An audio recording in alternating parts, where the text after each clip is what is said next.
ಎಷ್ಟು ಹೇಳಿದ್ರೆ ಇವರಿಗೆ ಬುದ್ಧಿನೇ ಬರೋದಿಲ್ಲ.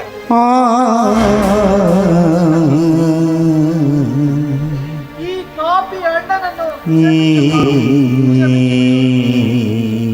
ಇಂಥ ಕುಡುಕ ಗಂಡನಿಗೆ ನಿನ್ನನ್ನು ನಿನ್ನ ಬಾಳನೆ ಹಾಳು ಮಾಡಿ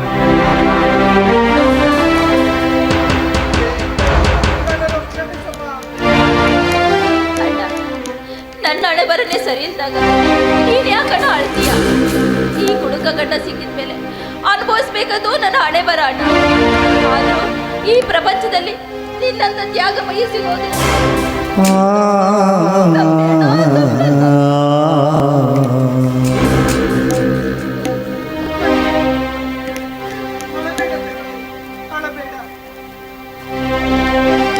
ಸಹೋದರಿ ಯಾವತ್ತೂ ಅಣ್ಣನಿಗೆ ಭಾರವಾಗಿರುವುದಿಲ್ಲ.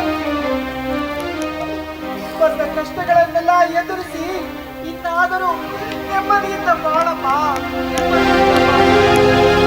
ಇನ್ನೆಲ್ಲಿ ನೆಮ್ಮದಿ ಅಣ್ಣ?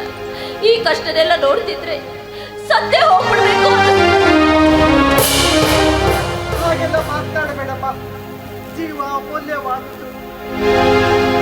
ಹುಟ್ಟಿದ ಪ್ರತಿಯೊಬ್ಬ ಜೀವಿಯು ಬದುಕಲೇಬೇಕಮ್ಮ. ಒಂದಲ್ಲ ಒಂದು ದಿನ ನಿನ್ನ ಜೀವನದಲ್ಲೂ ಸಂತೋಷ ಬರುತ್ತೆ ಅಮ್ಮ. ಅದು ಹೇಗೆ ಮುಂದೆ ಹುಟ್ಟುವ ಮಗುವಿಂದ ಆ ಮಗುವಿನ ನಗುವಿನಲ್ಲಿ ಸಂತೋಷ ಕಾಣ್ತೀಯ. ಹೌದಣ್ಣ, ನಾನೀಗ ಒಂದು ಮಗುವಿನ ತಾಯಿ. ನನ್ನ ಹೊಟ್ಟೆಯಲ್ಲಿ ಒಂದು ಮಗು ಇದೆ. ನಾಳೆ ಆ ಮಗು ಬಂದ್ಮೇಲೆ ಆ ಮಗು ಮುಖ ನೋಡಿ ನಾನು ಎಲ್ಲ ದುಃಖವನ್ನ ಬರೀತೀನಿ ಅಣ್ಣ. ನಿನ್ನ ಹತ್ರ ಒಂದು ಮಾತು ಕೇಳ್ತೀನಿ, ಕೋಪ ಮಾಡ್ಕೊಡಲ್ಲ. ನನ್ನ ಪ್ರಸಾರದಂತ ತಂಗಿಯ ಹತ್ರ ನಾನು